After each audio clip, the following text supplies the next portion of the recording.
calon presiden nomor urut 2 Prabowo Subianto memberikan sorotan terhadap kekuatan ekonomi Indonesia yang saat ini menduduki posisi 16 besar di antara negara-negara di dunia.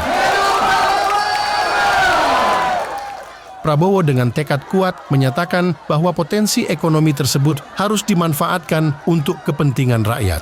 Pernyataan ini disampaikan secara langsung oleh Prabowo di depan ribuan warga Kota Palembang. Kita memberikan jarak, membantu beliau untuk mempermudah untuk menuju ke depan. Kunjungan Prabowo kali ini di Palembang dihadiri oleh masyarakat yang sangat antusias mendengarkan gagasan dari calon presiden nomor urut 2. Ya, mohon untuk di panggung untuk tidak menaik, mohon untuk Prabowo dengan tegas menyatakan bahwa hak pilih masyarakat akan menentukan arah Indonesia ke depan, apakah sebagai negara yang maju dan makmur, biasa-biasa saja, atau bahkan menjadi negara yang lemah.